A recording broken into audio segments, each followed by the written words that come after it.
Ladies and gentlemen, this is Tony Chimmel, the GOAT of ring announcers. And you're listening to the Marks Podcast on YouTube.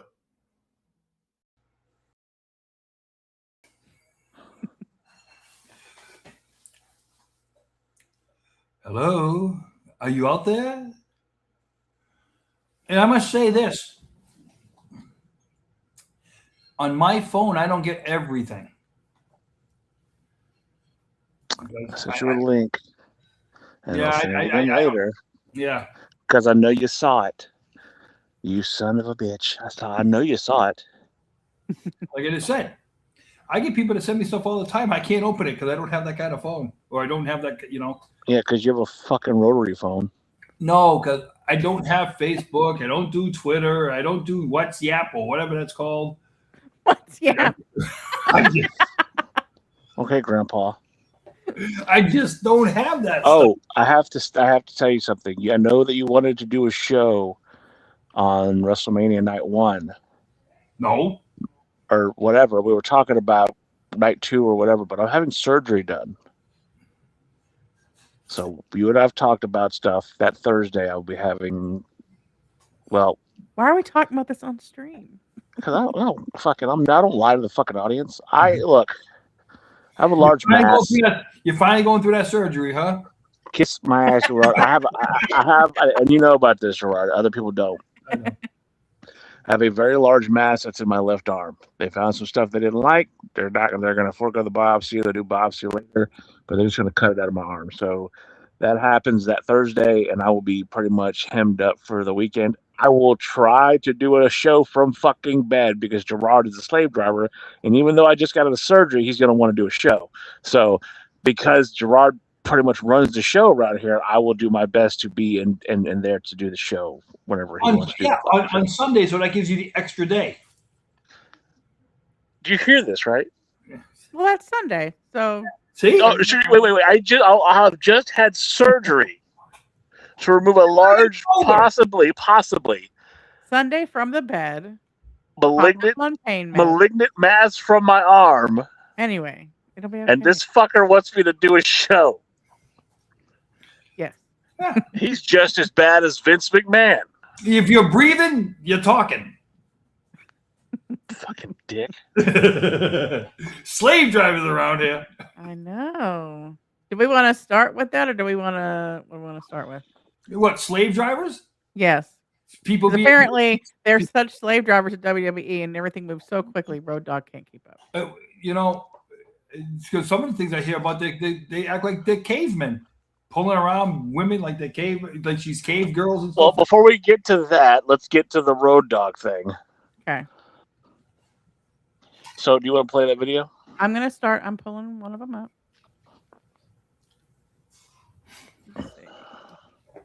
My only thing is he shooting himself in the foot?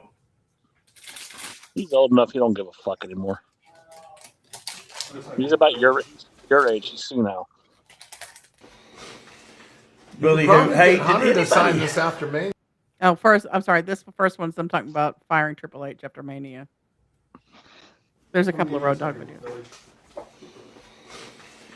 Billy, hey, Hunter to sign this after Mania. I heard they're firing him after Mania. No, there's not. It's not. I don't think it's true. Anyway, you ever notice anything about this book?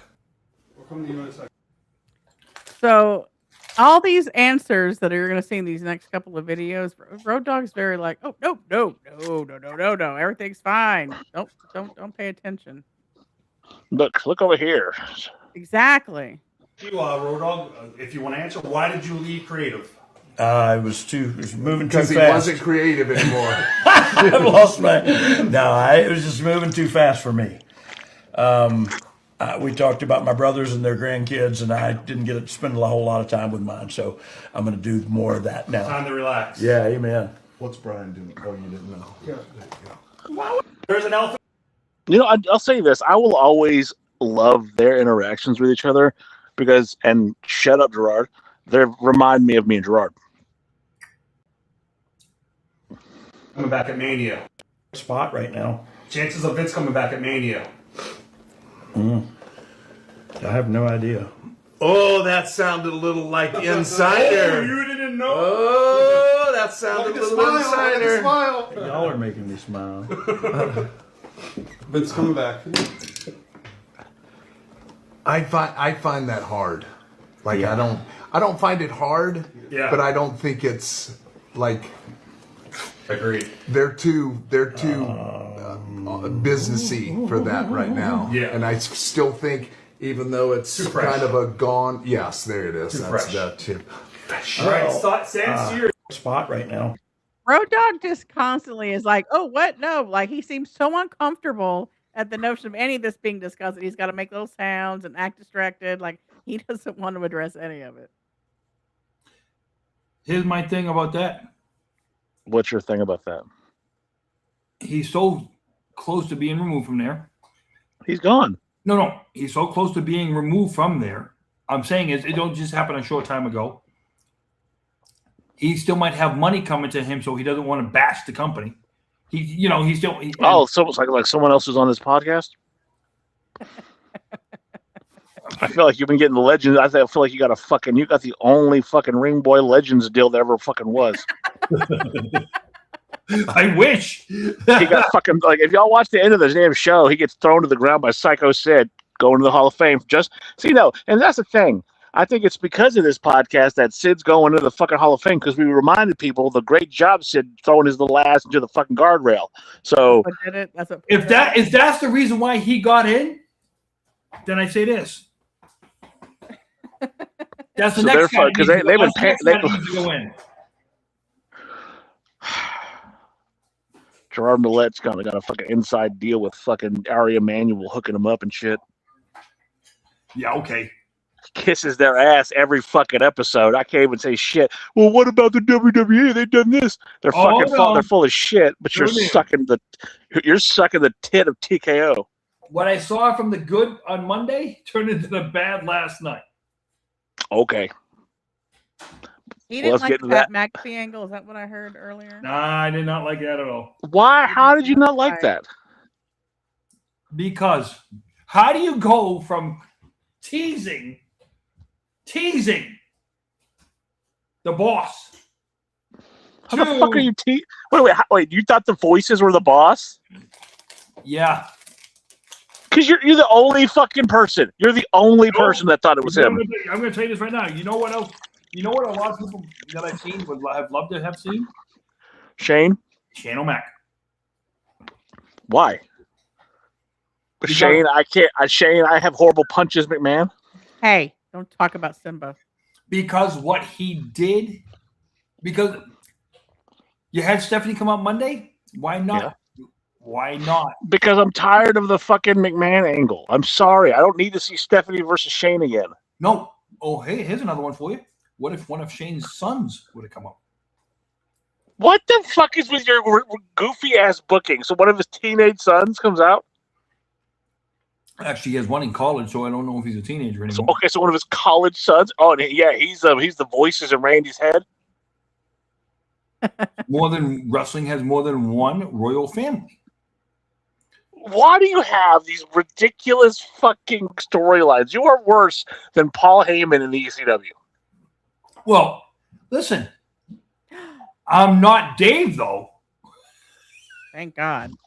I could come up with far stretched out storylines. You're basically fucking Vince Russo in WCW right now. Those are the fucking storylines you're coming up with. No, you know what might have been a cool storyline for the voices in Randy's head, and I know this is going to be way off of You. Yeah, exactly.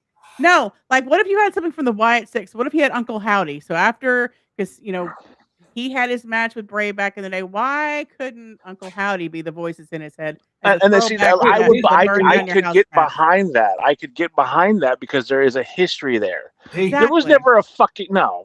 What about DiBiase Jr.? Why? What the fuck? He was acquitted. I come from money. I am an ass. Because what were they called? What was the group called? The Legacy. I understand that, but when you pull the shit out of your ass and look, because remember, he's part of a third generation. What the fuck does that have to do with any of it?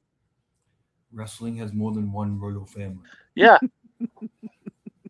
But nobody's calling up Cowboy Bob right now. I'm sorry. Well, no, because he's also 80 years old. But Yeah, he's got one more match in him, just like Flair does. Let's be real. Well, remember the Boogie Woogie Man has more match in him. at what, 83 years old? Yeah, did you? Was it you? Yeah. Wait, wasn't it you that brought that up to me? The Boogie Woogie Man's got one more match. I don't know how much more Boogie Woogie he left in him. He was making it. Remember back in the day, he was kissing a man. Might still be. Boogie Woogie, he's ahead of his time. Yeah. Jimmy Valiant, brother. I love Jimmy Valiant. All bullshit aside, back in the day, old MWA, fucking the Boogie Woogie Man. I love Jimmy Valiant. Like I said, the JYD was the other version of him. Yeah, basically. Yep. Almost the same character, just different color. And I wish Leland was here right now because he's gonna love this. I can no longer blame the Road Dogg for the piss ass poor booking on SmackDown. Oh, he keeps saying it anyway. I can't blame Road Dogg for fucking. He's saying, who you keep blaming right now for the booking on SmackDown? You can't. It's fucking them. It's horrible. Well, here's my question though: did Road Dogg leave him in such a shape? Don't fucking no. You can't blame him. Look, No. after watching what was is Uncut or whatever the fuck it's called, WWE, the one on Netflix, behind the scenes. Yeah. Unscripted, unwatchable, whatever the fuck it's called.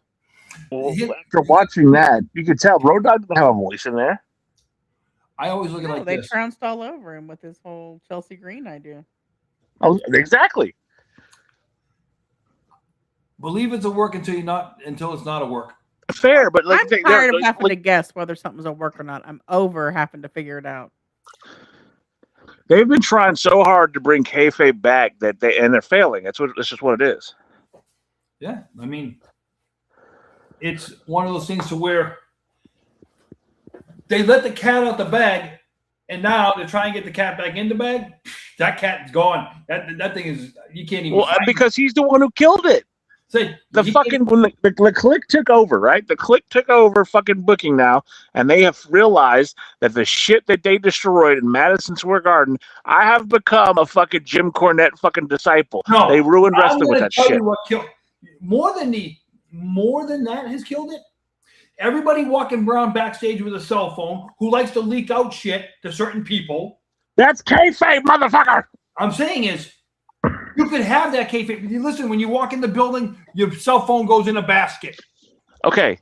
So you may remember back in the day, because your old ass was there was something called kayfabe. Yeah. Right? Where you would be punished or fired or run out of the fucking territory or got your ass kicked at a bar because you defend the fucking business. Right? What was the one word that would set off every wrestler? Fake. Right. Now, they don't even get pissed at it anymore. Yeah. So that shit started. That shit started with those four motherfuckers. And look, excellent wrestlers. Shawn Michaels in ring by far. 10 out of 10 I fucking talent. I think it got started with Dr. David Schultz when somebody asked him. That's not what I'm saying. What I'm saying, who destroyed kayfabe? Well, they set it up, but I'm saying is the internet.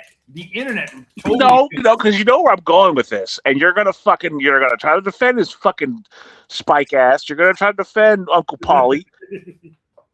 He allowed those four fucking assholes to go out there, and again, I say that, but I love Kevin Nash, I love Scott Hall, I love Paul Levesque, I love fucking Shawn Michaels as talents. I don't think he and allowed everything it because he punished one of them. He had to. How did he allow it though? He allowed it because they asked him.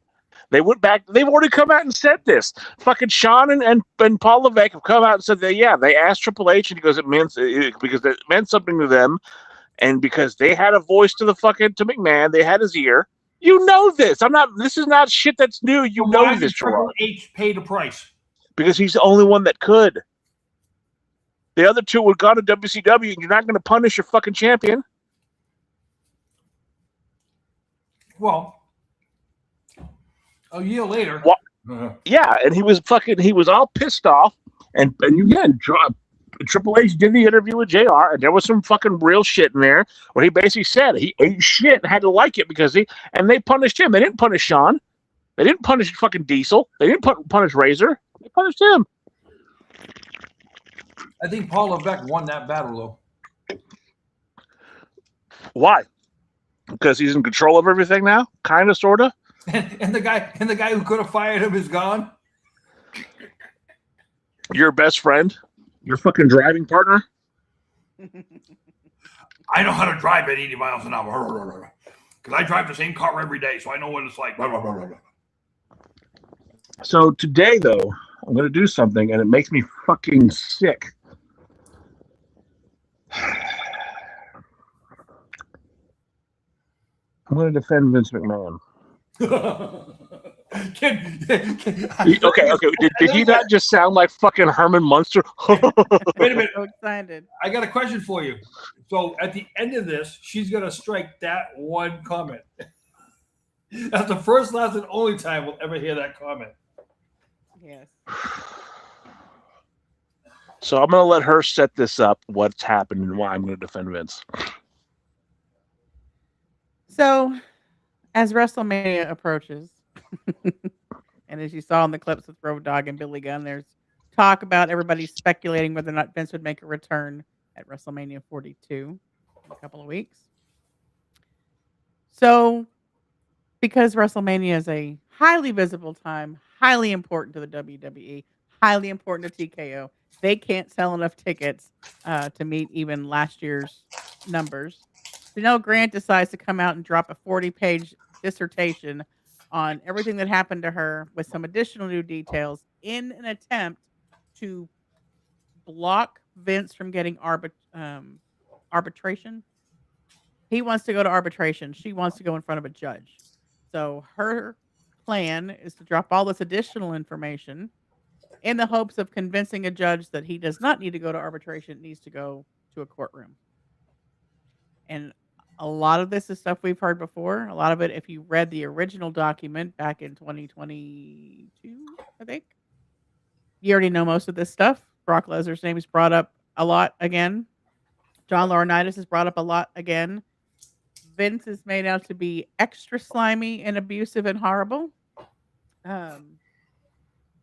So, you know what? You're right. Hi, Smiley. I'm sorry. I take it all back. Vince is just misunderstood. Yeah, you can go. You and Gerard can go fucking start a canoe, get the canoe together, and fucking go to the. Wait a minute. Before we go on, it's not that Vince is misunderstood. I will say this. Like I said to Dan earlier, with all the beautiful women that man's been around, he picks the homeless Amish girl. That has nothing to do with what. To have her say her story. Okay? Oh, wait a minute. Also, the same girl who left the apartment with her boyfriend to go knocking on Vince's door. That's not what I was going to get into. But it's okay, though. So, one of the accusations that she dropped that was new, that I have not read all 40 pages yet. I haven't had it in me to do so. But one of the additional accusations she brought out was that he was preparing her physically for an encounter with Brock Lesnar that never came to fruition, but that she detailed how he physically abused her. We had read previously in the document that when the encounter didn't happen, he decided to play Brock Lesnar, and they allegedly had horrifically violent sex that left her hurt. Okay.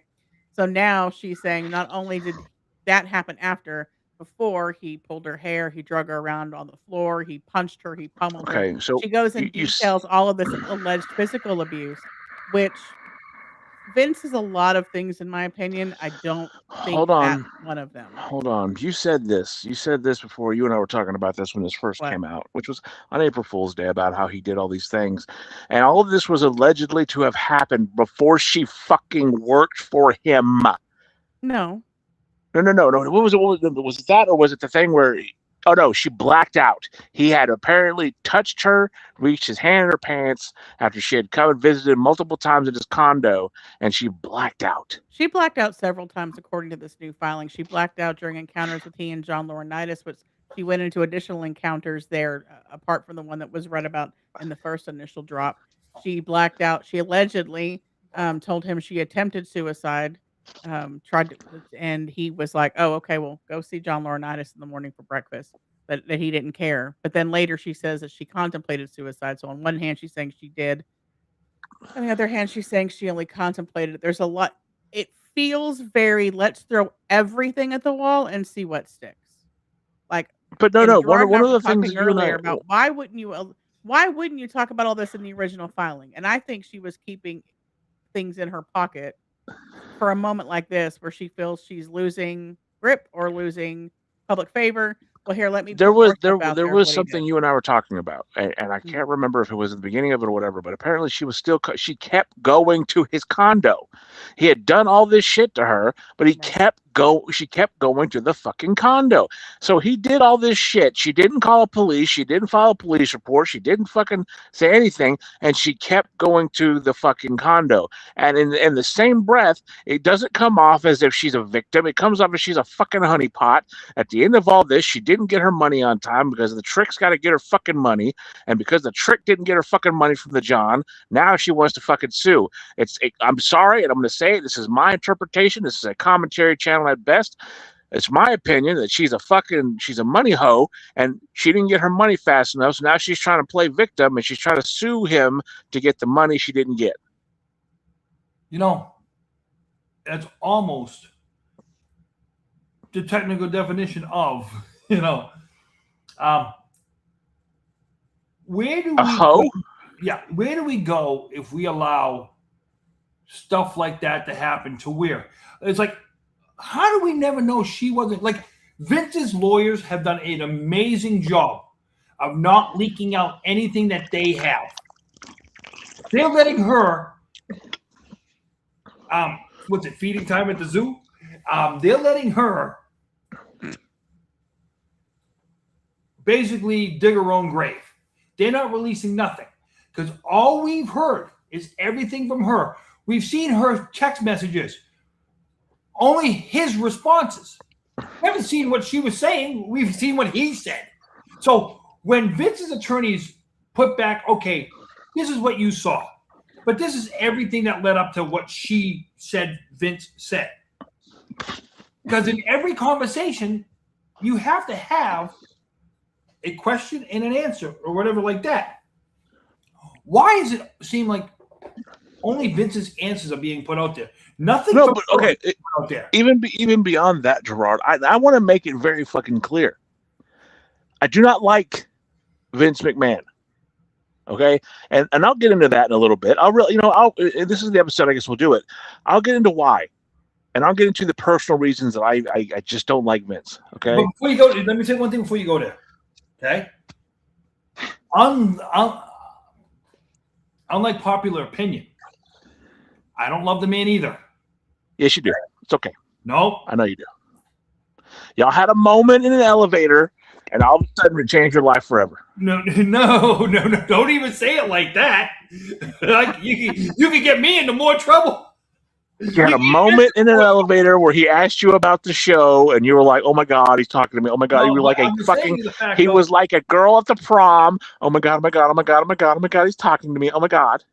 Yo, that'd be great if I went to the prom.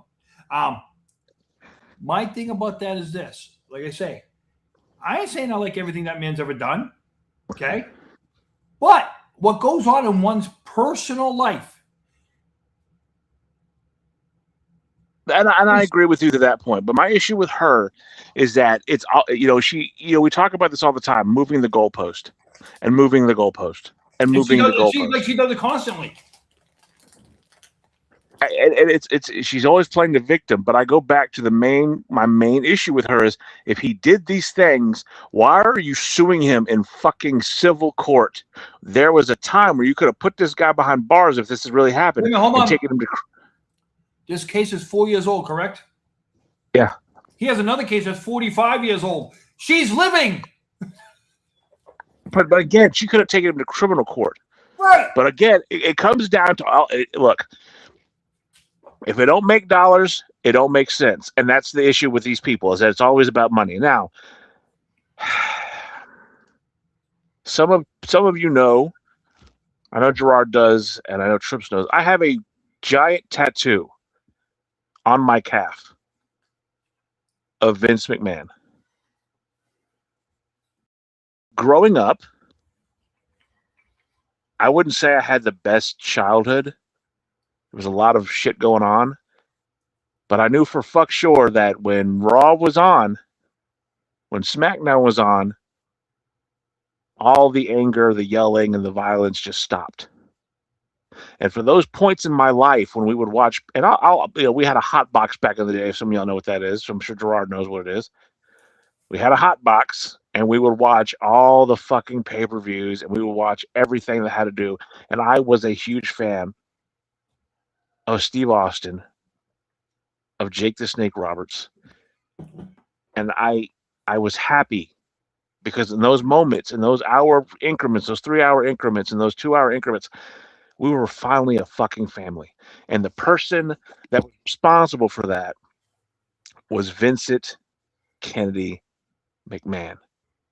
I looked up to him because you look at a guy who basically came from nothing and went against the system, and he built an entire empire. He went against his dad's wishes. He was a rebel. And this channel is called Rebel Media. He was a rebel. But then you should never fucking look into or meet your heroes. And I believe that. It breaks my heart because I don't want to hate him. I don't want to dislike him. But then the things that he's done. So it kills me to dislike him. Dan, I want you to think about something. Your dislike for him has to do with business decisions.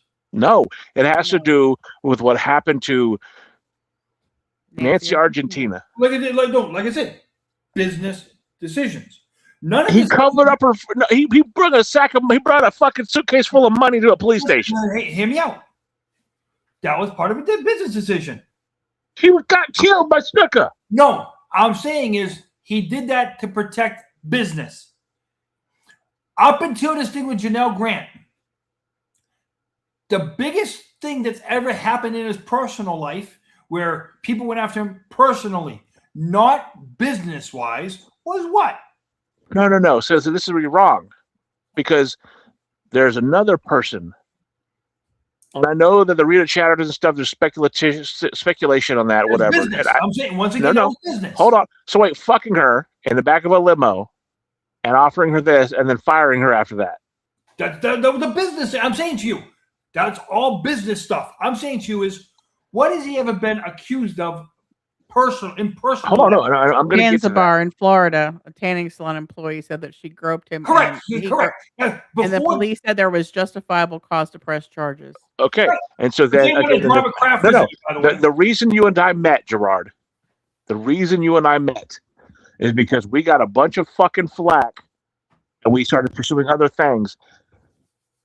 Ashley Mazzaro, that was the final straw for me with him. That she felt unsafe at work. That she asked him to properly train her, and they wouldn't. That he would bang on her hotel rooms at night to try to get in there try to get her on a plane with him and John Laurinaitis. And this is well before Janel brought up the fucking John Laurinaitis shit. And all I'm asking you and saying to you is, that's all part of business. Give me something that I don't want. No, so him wanting to fuck Ashley, and the way they treated her was business. Yes, and that's why I'm saying if people want to go after him business wise, he's a crooked son of a bitch with anything to do with business. Because Ashley, hold on, you might like where I go with this, but the Ashley Mazzaro shit, what happened to her in Kuwait, unforgivable. Them covering it up, unforgivable. I don't disagree. Okay, hold on. But it doesn't mean that I'm okay with somebody showing up. If you're gonna get his ass, get his ass for the shit he did. not for some bullshit from a honeypot. And that's why I'm saying to you is somebody needs to find something that he did in his personal life, not associated with the business. Because the thing with speeding, that was his personal life. That was personal. The thing that's going on with him and his wife, personal. The thing with the massage parlor, personal. Give me something that can stick on his personal life that has nothing to do with the business part of it. Now, hear me out. I don't. Okay, let me word this right. The problem with Vince is there's too much there associated with work. Hold on. I don't think he's a rapist. I don't think that he's ever assaulted anybody. I think that he used his position to get what he wanted from people. He used his level in the company to fucking dangle shit over people to get what he wanted. He used his power to get women to sleep with him or whatever it may be. Again, it happens all the fucking time in the corporate world. It is not right, but this is the problem I have with her. I don't see a place where he did these horrible things and she wasn't. Now, did he dangle money over? Absolutely, I believe that. Did he dangle Bloomingdale's cards and flowers and all kinds? Absolutely. But do I think he violated her and did these horrible things and she was an unwilling participant? No. And that's the line that I have the problem with her. She, in my opinion, because this is commentary, I believe that she was getting a nice little fucking allowance, and then his wife found out, oh shit, I gotta shut this down, or she's gonna, I gotta be careful with this, because I don't think it's we know it's not the first time that Linda's busted his ass, and this was the last time for sure. But he's not, in my opinion, a horrible person. But he's not a fucking rapist. Not a horrible person, just associated with some horrible things. Oh, he's a horrible fucking person. But he's a bag of dicks. To Dan's point, I agree. He's awful, but I don't think he's predatory and abusive in the manner she's alleging. Now, the other thing she said, which is quite interesting, is now she's trying to throw Nick Khan under the bus. Quote, Vince then informed me that he had spoken privately with Nick Khan and Brad Bloom, during which he formally disclosed the sexual nature of his relationship with me. He said they expressed concern and one question whether I could be trusted. Vince told me he provided them with assurances about my loyalty, character, and that I would never do something to hurt WWE, that I would sooner jump off the balcony than hurt anyone. He told me that with these assurances, Nick and Brad were ultimately supportive. Vince revealed that he and WWE leadership determined that I was a corporate liability. He then told me that they needed me to leave the legal department immediately, as my presence had affected their ability to hire a new general counsel. To explain this, he revealed that the former general counsel, Brian Nurse, had highly suspected or knew about Vince's sexual relationship with me, and he brought it to the attention of Vince's office during a meeting with Brad. As a result, Vince then flicked his wrist and stated that it was handled. And so they fired that guy, according to her. She said that Nick Khan now knew that they were in a relationship, but she said, but he never asked if it was consensual. Why would Nick Khan assume that Vince was in a non-consensual Why would he care? Who the fuck business is that? She's over 18. Why exactly. Nick Khan's? Again, but see, okay, so she, I'll give her this. She knows the right words to use. Like if you work in any kind of corporate fucking structure, hi, how you doing? If you work in any kind of corporate fucking structure, there are words like retaliatory, retaliation, unsafe work environment. You say those fucking words, and those are what we call red flag fucking words. She's doing the same shit. She's not stupid, but she is stupid. Here's a question for you. Are those the words the lawyers are saying she said? Because we don't know the second half. We don't know the second side of this story yet. Because that's just what I'm thinking about. If I have a female supervisor that calls me into her office, like that movie with Demi Moore and Michael Douglas, to where the roles got reversed. She wanted to claim he sexually harassed her, but she did everything in her power to make his life a living hell. So it can go both ways. and they're both going both ways. How do we know that she couldn't have been the aggressor in some of this? And when We have to in the same breath, playing devil's advocate. Okay, everything that we've talked about, right? We can only go by the facts we know. We know that she was in a very, very fucking expensive fucking condo. Apparently, it was her ex-fiance's who was. Who lived we don't there? know for, huh? Who lived there? Apparently, right? Right. I mean, Trips. Am I wrong about that? No, yeah, I mean, right. He let her He left stay the there. apartment one night. It's not clear if he was there. left the apartment one night. Physically stated he was in the apartment to go to Vince's apartment. Yes. So were they still a fiance then, or I mean, or maybe he fucking like look.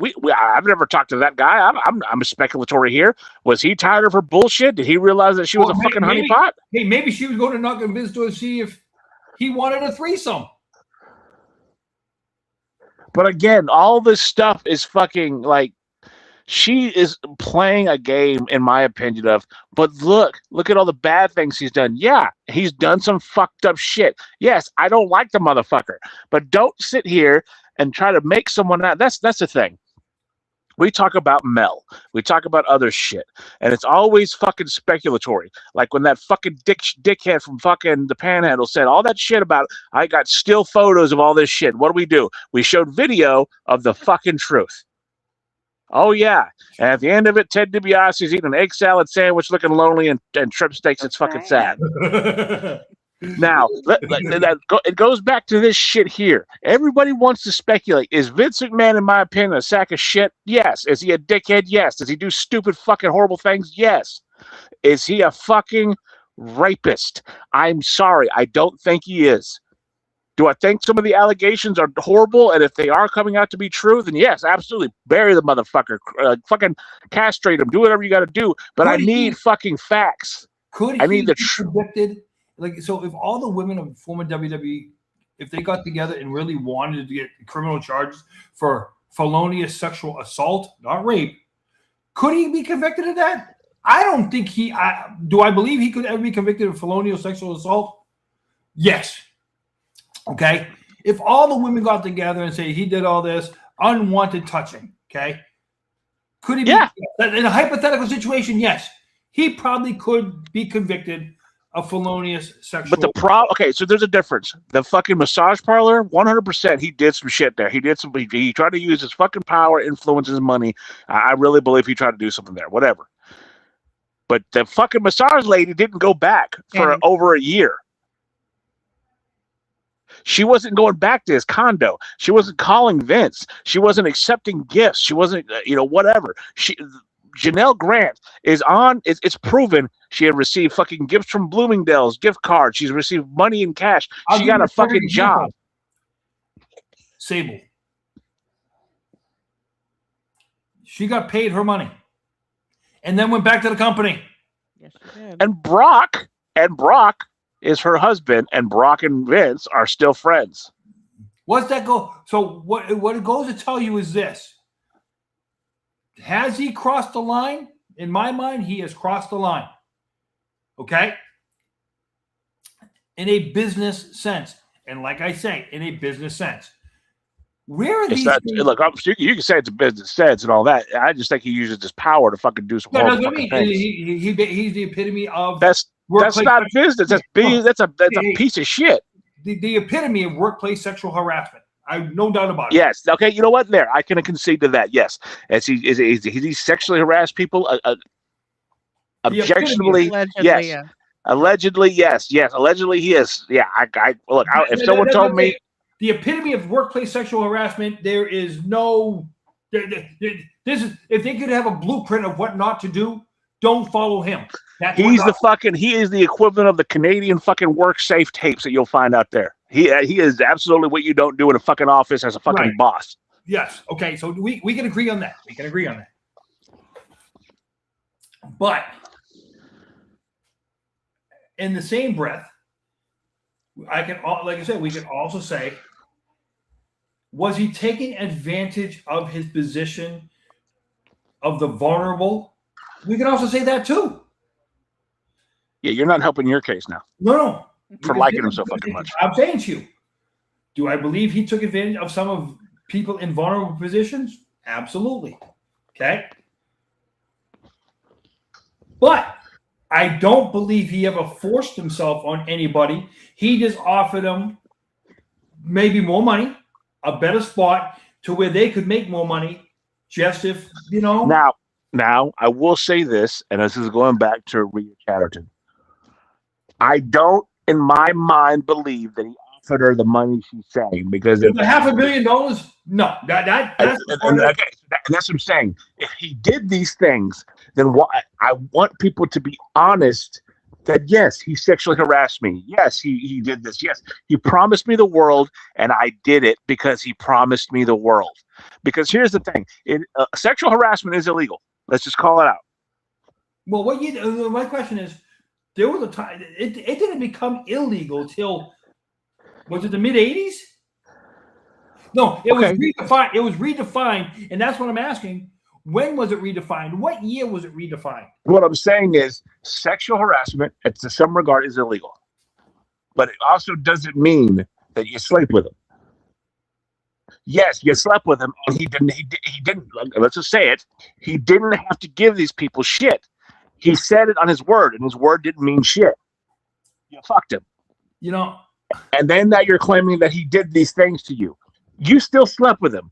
You know what? If you had such moral character, right? You had such high fucking grace, and you're so great, then you shouldn't have fucking slept with him. And you should have said, "This motherfucker's he offered me goods, and he offered me fucking wealth. If I slept with him, I slept with him. He didn't fucking come through." Well, look at it like this. How the old expression says, if you lay down with dogs, you're gonna wake up with fleas. Okay. Well, how many people woke up with fleas? Because there's only a handful that's ever come out to say he did certain things. Only a handful. If it's so wrong, all these women, if it was so wrong, why'd you hide it? If it's so bad, here's the issue I have. No, and I think he did some horrible things. I still think that the fucking Nancy Argentina shit is despicable. I think him fucking. Here's the thing: he sexually harassed Ashley, and she said no. She said fucking. She did the right thing, and nobody listened to her. That's why I have a problem. Here's my thing. The problem I have with these other women is they said yes, and now they want to come back and bitch because they didn't get what they want. They didn't get the lucrative contracts because he basically said he held a carrot and then he pulled it out from under him and said, "Fuck it, no, I ain't giving you shit. You already gave me what I wanted." Let's take a look at this, okay? How many of these women who claim he was sexually harassing them went and posed for Playboy? That's not even the same thing. Hold on. He put their careers in such jeopardy. He got them those contracts to go so they could go and do that, because without him, those women probably never get there. Okay. I'm pretty sure they could have, because there were some beautiful women that could have absolutely got there. But with having his influence behind it, he got them there a lot quicker. And you know, oh Jesus, will you quit defending his shithead? Hey, do we ever know the real story with Christy Hemme? Christy Hemme was allegedly the first one of the NDAs that information got released, that she was the one that had an encounter with him, and then when she said no to subsequent encounters, she was demoted and then fired. And that lines out with the trajectory of her career, because she had just won the women's championship, right? Yeah. So my question about that is this: you signed it in non-disclosure. You could have said everything that happened to you without saying the name, because the non-disclosure just says you can't name the person. Doesn't mean you can't describe what happened. I understand that, but okay. But you also don't understand the mindset of these something. And I'm not trying to give everybody an out. You sign a non-disclosure. All right. You know what you're doing. This is the problem I have. You're signing a non-disclosure because you know you're going to fuck the man. Because you think that he's going to give you all this. He's going to give you the world. You're basically, it's like you said earlier. That's basically like the hooker telling the John, "I'll never mention anything to your wife," and then the wife walks by. Oh, by the way, I banged your husband, and the trick turns around and says, "I want my money back." Well, the thing is, some of these NDAs are signed after the fact. They're not going into this signing an NDA, right? You're signing an NDA after because you're disgruntled. You want to make a scene, and they go, "Look, we signed this. I'll pay you this money. Just don't tell nobody." You So a know, lot of it Dan. is after the fact. Christy Hemmings was after the fact. The First, vendor that he was texting pictures of himself to, unsolicited nude pictures, was after the fact. Like a lot of this is an effect. Hey, Dan, Not I gotta ask you. beginning. It's just never happened to me to where I've had like the Dallas Cowboy cheerleaders come up to me and say, "Hey, we want to do this, but you want to sign a non-disclosure agreement?" I don't know if I ever would do that. It's like, it's like all these. To what Trip said. To what she just said. I'm saying is. No. Hold on. To what she just said. They're signing it after, right? Yes. Right. Trips, as you said, right? Yeah, that's what I said. Okay. So you've already engaged in this act. You did the do. You did it. And he's going to pay you. And you're guaranteed he's going to pay you. Because he's signing an NDA. You don't sign an NDA. Paul Heyman and WCW, he sued fucking WCW, got a lot of money, and he can't talk about it because there's still an NDA. It's been over almost 40 years, and he can't talk about it. Even though the company's out of business. Yes. So you're getting paid because and you sign an NDA. Again, you agree to sign. You have to agree to an NDA. You don't it's just not put on you. Well, correct. So I'll tell you this right now. 36 years ago, I signed a disclosure saying I would never go back and sue them for using my likeness. That 36 years ago. Is it expired? No. I can't go back and get one penny for using my likeness. Go ahead, Trips. What I was going to say is, so if you take the Christy Hemmings situation, which allegedly that was about her. So say you are in a position where Vince comes to you and is like, "Hey, you don't know the dynamics, right? Are they flirty? Are they not? Are they already talking in sexual in nature? Or does he out of the blue come in and try and say, "Hey, I'll give you a better spot. I'll give you this if you do this." You engage with your boss on the hopes that you're going to get up into this business that you love, right? Or you want to make more money, or you want to do whatever. You don't get that. You don't continue the relationship. You get punished. You say, I'm going to blow the whistle on this. All right, look, just keep this between us. Just sign this. I'll pay you this. We just call it a day. That's one scenario, right? The other scenario is you're ashamed of what you've done. You don't want anybody to find out. And an NDA holds him from talking about you too. So you can put that chapter behind you and move forward knowing that the thing that you did that you're not proud of or ashamed of will never come to light. So the NDA in some scenarios can protect both parties. Fair. Maybe not everybody is proud of the decisions they've made or what drove them to engage in certain behavior. Now, what's interesting with this whole Janel Grant thing is allegedly there is another WWE talent that she was supposed to engage with.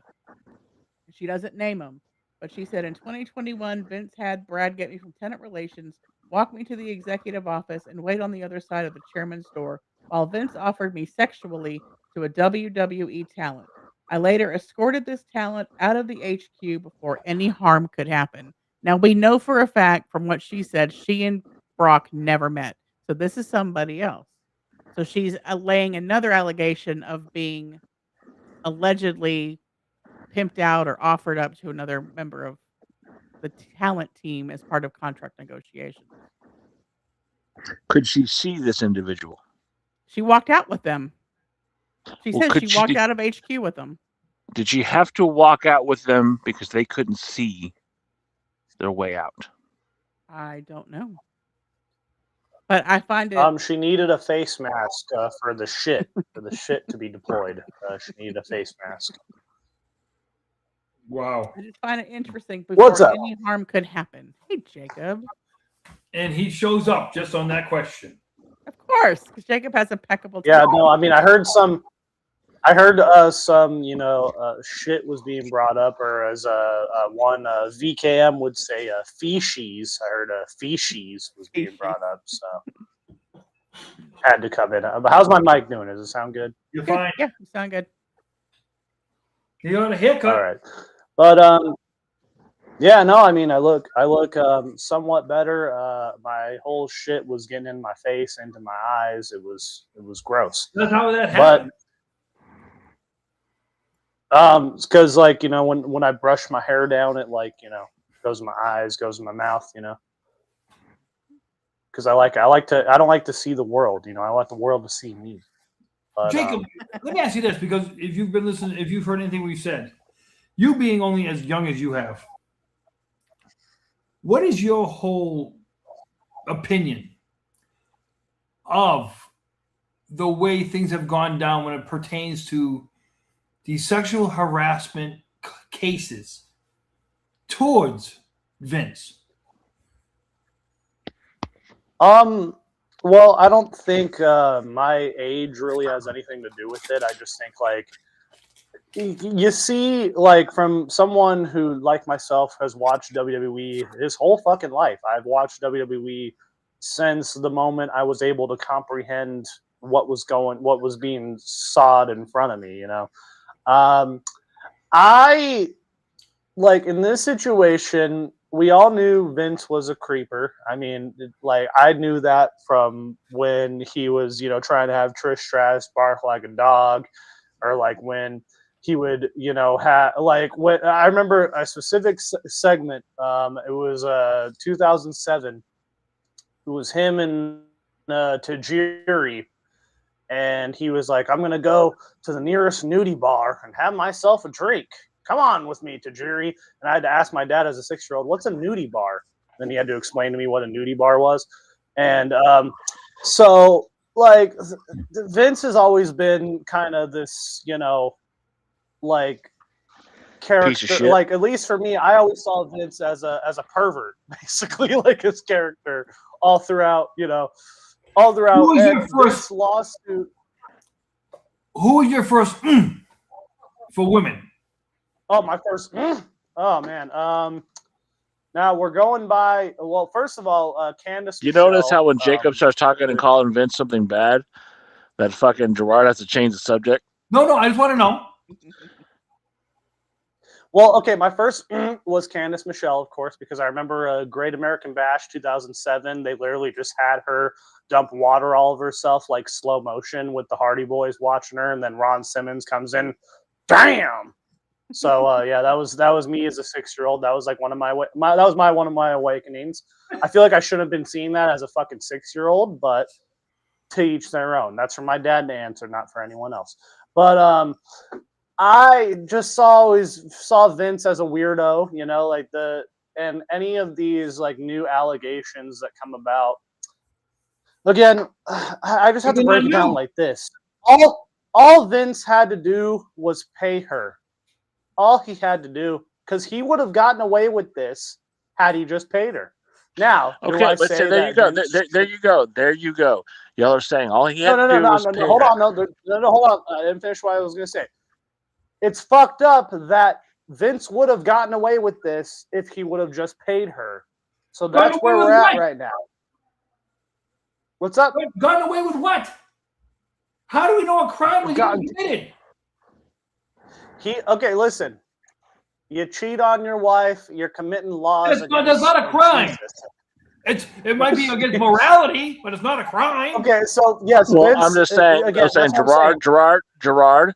If you cheat on your wife, well, we're gonna get your balls fucking mailed to Texas, because I know that you hear what I just said. It's a crime. It's a moral crime, but it's not a technical crime. And here's the thing. Yes, it's not.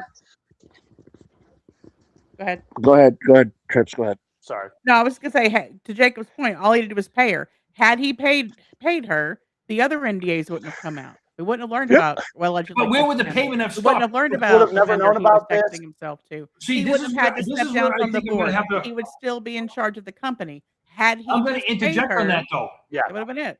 What happens if he pays it and she still goes after him? Then she's breaking the law. Right. 'cause No, she's what breaking the NDA. law is she breaking? She's breaking an She NDA, broke- right? Yeah. Which she already And broke. legally binding. She's already broke it. She hasn't because he didn't pay her, so he voided it. What That's I'm her saying whole is, argument. He neglected to pay her. The NDA is no longer in effect because So he didn't uphold his But end. what if he does pay her and then she continues to blackmail him? He basically, she can't. That's illegal. Yeah. I don't think it's a situation where she's continuing to blackmail him because Oh no, she's not Chayton, getting I this agree. money. Maybe that's what it is. Chayton, I agree. Maybe that's But what here's it the is. thing. I don't For know. anybody, I don't know. I want to make it very clear. For anybody who thinks that I'm just fucking kidding, I can't stand the fucking man. But for anybody who thinks that I'm fucking agreeing with him, if anything, much like Gerard says before about the other stuff with the ring boy stuff, that he should, if he was on the other side, he could probably make bank off this shit. If anybody should like Janel Grant, it should be me. And the reason why is because let's go back. Let's tell some fucking history. We have a video on this channel that has 200,000+ views. We originally put it up a year before that, and WWE hit us. How many times, Trips? How many times did they hit that video? 16 times. 16 times manually. But when this Janel Grant shit came out, right? When this Janel Grant shit came out, we put the video back up. Thank you, After he Chayton. stepped down, all that stuff, yeah. After he went down, our video got to finally go up. So if anybody should be supporting Janel Grant, yeah, it should be me, because technically her fucking causing all this made them worry about other people and not us. Here's the thing. Here's the fucking thing. I can't stand her ass, because if you're going to get him for some fucking legit shit. Have facts. Have the spec. You're showing fucking. Find a way to get him criminally first. She should have done it. If he did these things, and it goes back to that, if he did these horrible fucking things, right? Take his ass to criminal court. Because This is about money, and that's the fucking issue. That none of these fucking. And look, I like What Culture. I love Simon Miller. Fucking. Hold on. I love Simon Miller. I love fucking What Culture. I watch that shit every morning. Trips will tell you. I wake up. The first thing I do is I listen to What Culture, because I do love their fucking shit. All right. I like What Culture, but the fact is, everybody's simping over fucking. The problem I have is every one of these motherfuckers is simping over Janel Grant. Yes, Vince McMahon has done some shitty fucking things. Yes, I don't like Vince McMahon, but if this was a fucking real deal thing, if this was real deal Holyfield, like she's trying to say, she should have gone after him in criminal fucking court, and then she should have fucking. Well, you're going to have some people say, well, she just can't get criminal charges. No. What happens is you go to the police with your problem. This is what happened. Now, the police do an investigation. If the police believe her, all the evidence points to what she's saying is true. Now they can charge him with that crime. Exactly. Then it's presented to the grand jury. Then it's, and then it's up to the grand jury to say, no, hey. And beyond that, Gerard, it's not like she fucking got cold feet on the NDA. It's not even that. She accepted the first payment. Yep. She accepted the fucking money. The second the money didn't come through, then, oh my God, woe is me. He battered me. He threw me around in gangbangs. He did all this. He tried to have Brock Lesnar piss on me. Oh my God. He had Brock Lesnar pretend to be me. He used a dildo on me called John Cena, only I couldn't see it. It was an invisible dildo. She did all these fucking allegations. Hey, she got the first ambulance chaser. Here's the thing, again, like I was saying, if Vince had paid, this would have gone away. We would have never known about it, and Vince would be running creative right now in WWE. Exactly. But it's like, oh no, I'm not going to deny there's some positives that Jacob. I'm not going to deny there's some positives that have come out of it. But at the end of the day, you have a guy, and again, for the 100th time that I've said it, I do not like Vince. But I'm also not going to sit there and agree with everybody and say that fucking he's guilty of shit. He's guilty of being a horny old fucking man, okay? He's guilty of using his position to get fucking pussy. That's what he's guilty of. Now, this does not come off like that. And then you have Johnny Ace, who's the biggest flip-flopping piece of shit I've ever seen. Who already sold his soul multiple times, so it don't matter. Now you have that guy on your side. I'm sorry. My favorite thing out of this whole situation is Johnny Ace coming out. Oh no, I was a victim, Vince. Right? I was just. So wait, it comes out. So Vince bent you over and fucked you. I think if we're getting into semantics here, I mean Johnny Ace is like, this motherfucker cheated on his wife, like his cancer-ridden wife. Totally, like now he's doing conventions now. No one's really looking at Johnny Ace, and it's kind of brilliant on Johnny Ace's part because like everyone's now looking on to Vince, and Johnny kind of just, he's doing conventions now. Road Dogg and fucking Billy Gunn. Oh, well, we got a message from Johnny Ace while they're doing signings and shit. It's like, well, I'm curious because in this latest filing of hers, he allegedly settled with her, but she keeps bringing up everything he allegedly did to her.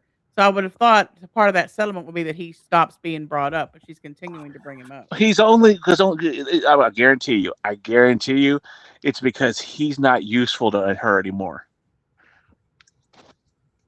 Maybe. Well, and again, we're getting into a situation where, we have, this shit's coming out.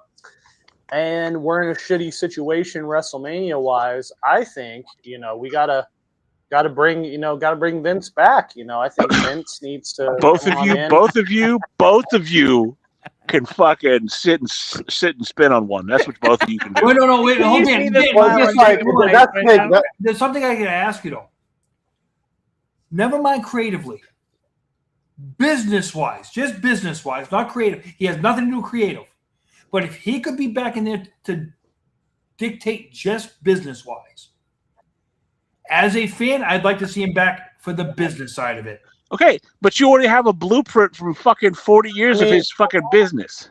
No, did you hear what I said? No creative. He cannot make one creative decision. But he can go back into creative. I mean, if he can go back into business side and say, we're dropping these ticket prices. Bruce Pritchard still works for the company. So technically Vince still works there. That Vince doesn't. Yeah. But I'm just saying is, yes, Bruce Pritchard still because if he can get back in there tomorrow and say we're dropping ticket prices, this is never what it was supposed to be. This is supposed to stay affordable family entertainment. And right now, I don't know if my family could afford it. If he could get in and just be like that. Wait, so you're saying? So wait. They're not done that. Hold on, they're not comping your tickets anymore, Gerard. I'm asking you this. If he so they are comping your tickets. If he got back, but like, who has ever done that? Like what?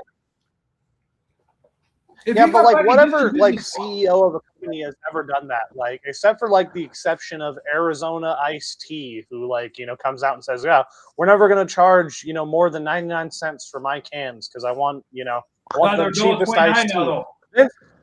Yeah, but that's what I'm saying. Yeah, see, like, but Vince is never going to come back and be like, you know what, like, I'm saying I have to come back because of an initiative. Hypothetically, if he could ever come back and hypothetically say stuff like that to where this was not supposed to be, people would not have a problem with that. Because why? So wait.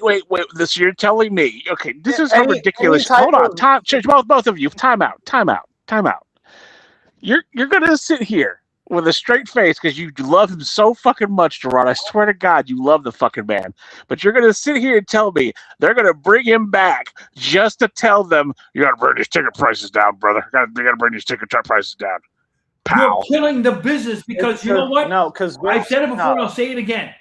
It's like the empty hotel that charges $500 a night for their rooms, and they only get 50% full.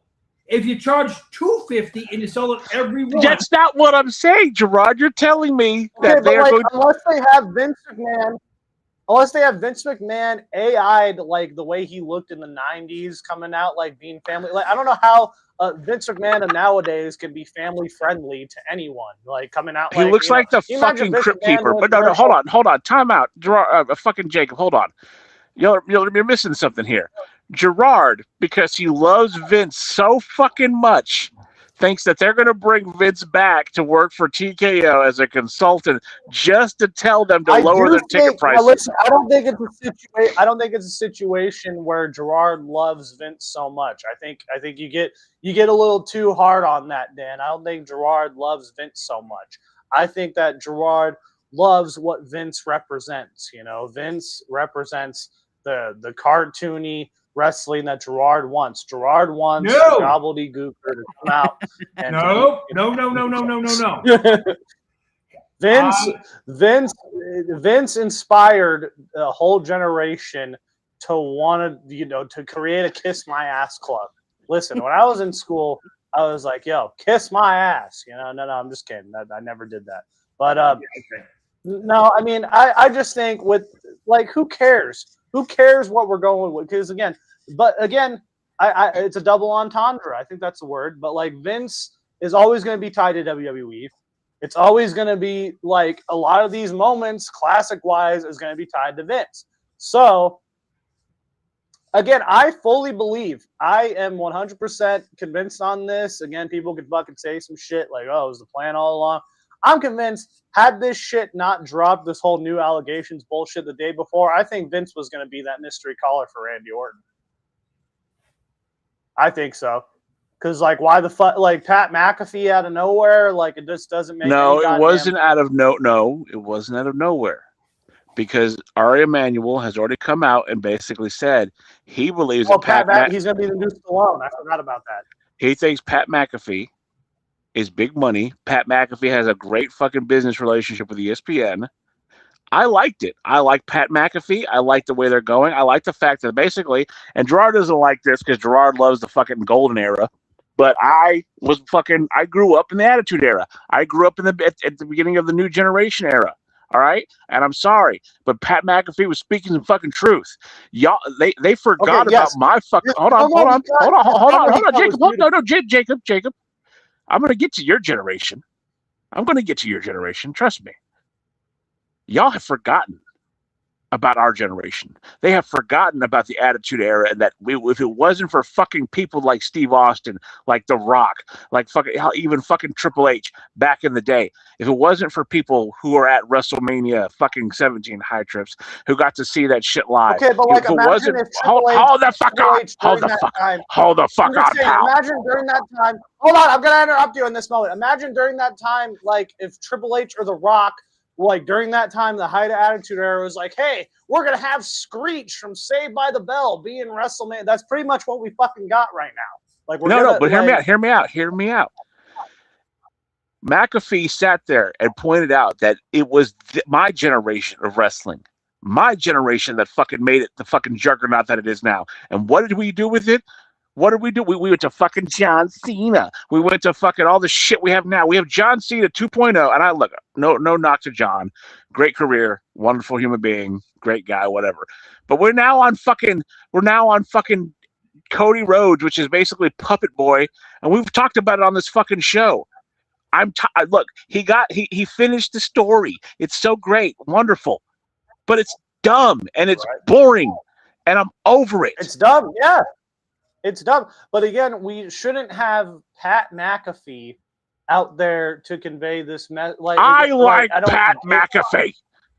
Okay, I love Pat McAfee too. He's a funny motherfucker, but that doesn't, I think he might be your illegitimate father. Get what is with Ariel, not Ariel, fucking Ari Emanuel coming out. I almost said Ariel Helwani, but with Ari Emanuel coming out there saying, Pat McAfee is star power. Answer the allegations. Is Pat McAfee your illegitimate father?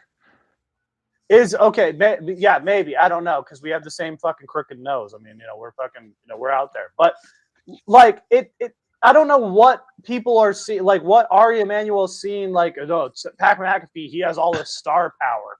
Like, no one knows who Pat McAfee is. Ari, I don't like, look, the worst thing that ever happened is that motherfucking, and again, I'll go back to Vince on this one. Vince got pissed off, took his ball, and went home and let Ari Emanuel, which I still think was an inside job. I think if they had planned this shit, I think Ari Emanuel is brilliant because he fucked a man out of his own company. He got Vince to sign with fucking TKO, and then he waited. He put fucking enough language in that contract. 100%. And so Vince got upset. Vince got upset because he got the outs from his own company, and instead of being the fucking smart guy and giving it to Vince or to fucking Stephanie and fucking Shane, he gave it to an outsider, and that outsider fucked him, and now is making bank and using the WWE to pay for their mishaps in the UFC. Well, and you could see it in the first interview, like when they conducted, like with Ari Emanuel and Vince saying next to each other. He's like, "Yeah, without Vince, like this whole deal was done because of Vince." And you can just see Vince and they're just like, I'm like adjusting his collar and shit. Like this was an inside you know what, Vince? I guarantee you that again, speculation. Ari Emanuel told Vince, just like I believe that Ari Emanuel was in conversations with Gerard. He said, "Vince, grow a mustache." That was the worst thing he ever did. Vince, and here's the dye thing your hair like that one really fucking gremlin. Here's the thing. None of this really fucking means anything other than that the WrestleMania build has been absolute shit this year. Well, no, and again, to what I was saying, I think that they used the WWE to pay for the mistakes they made in UFC, but now the WWE is no longer lucrative, and so now they're losing money on both ends, and now they're fucking terrified. Well, again, they're losing all this fucking money, and like, there's no build that makes any sense. What did Gerard just? If you weren't here for this, but what did Gerard say? They are 19. How many? What was the percentage points? 19%. They are 19% less than what they. And I don't think it has anything with them going back to Vegas. I really don't. Nobody gives a shit, and the ticket prices. You have to sell your fucking left nut to get it, or your fucking ovaries to get a fucking ticket. Yeah, I mean, it's ridiculous. No one's gonna pay that much fucking money, especially because Vegas is such like a hot shot like tourist destination right now. Anyways, like, and why would you do that when you can go see? Well, why would you do that when you could go see the greatest, most powerful, amazing, athletic referee of all time, Aubrey Edwards? Exactly. I mean, like Aubrey's out there killing it, and like no one's coming to see it. Again, like I'd love to get away from all this bullshit because, like, did we talk about Jericho? Did we talk about the grand return on AEW? Because I haven't been able to talk about this. You know what? I'm glad you're back because I'm over here fucking defending the fucking banner for AEW while Gerard pisses and moans because he sucks as a referee. But yeah, go ahead, Jacob. So let's talk about the return of one Chris Jericho. The cornerstone. They're just calling him Jericho. They're just calling him Jericho now, which is weird. Like every time they're referring, they're like, "Yeah, it's the return of Jericho. We got Jericho next week." I don't know what the fuck that's about, but whatever. But we got Chris Jericho back. Wait. It's better. It's better. It's still better than Cope. It is way better than Cope. I gotta say that. Like man, fucking Cope me out the fucking door. I don't fucking God, ridiculous. But anyways, we got Jericho. You shut your mouths while I'm conducting my business. Oh man, we had Jericho come out for fucking 5 minutes to milk the crowd. He was wearing his really nice purple jacket with like the sparkly fucking things on it. I really want one of those. I think you hurt his feelings. You were fucking, you were ripping on him for like the last. Oh, there he is. But no. So we have Jericho, with his sparkly leather pants, with his purple jacket, and he came out there, and then just said, "I'm home," and that was it. Now, I have to throw the question to you guys. Do we think the WWE negotiations fell through and that's what happened here? Do you know would you like to know what I think, or do you want me to go to Gerard or first? Was he always, like what I personally always think is that he was always under contract and that's, this was always the plan. But I don't. I'll leave but go ahead, Gerard. What do you think? What do you think happened with Jericho? There was more freedom in AEW than there was in WWE. Okay. So he had more freedom, and I think they wanted a retirement tour with him, and he wasn't ready for that yet. And Yeah, that's where I was going to go. I think that they wanted to feed him to Gunther. At the end of the day, Tony probably offered him more money to go back and do what he was doing, which is nothing. I don't think that's it. I don't think the money thing was it. I think what happened was, I think that they were going to feed him to fucking Gunther. I think that's what it came down to. They were going to fucking basically John Cena him, or Rey Mysterio him, or whatever the fuck they're going to do. They were going to feed him to fucking Gunther and just use that to build up Gunther again. And then, yeah, and I don't think, and look, I didn't like the learning tree, but I don't think Jericho deserved that. I don't think he deserved to fucking go back to WWE just to get fed to Gunther, which again, Gunther's a great fucking wrestler. I love Gunther. But Jericho deserves better. He deserves a proper fucking last good run. And they, AEW's already proven they did it for Sting. No one can deny that AEW did for Sting. And going back to the Greensboro Coliseum and how important that the Greensboro Coliseum in North Kakalaki is just as important as the Sportatorium was to Dallas, Texas. And what they did to have his sons come out and one play tribute to him as Surfer and one play the fucking Wolfpack Sting, and to have him come out and have his last match, even though it was a tag match with Darby and the Young Bucks, they fucking showed that they can handle a fucking retirement tour properly. Yeah.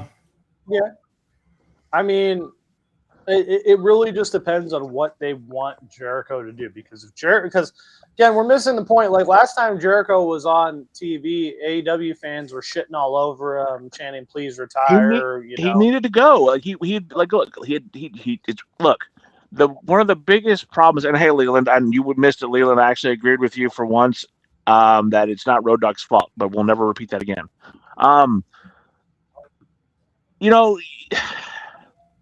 Jinder Mahal is the perfect example.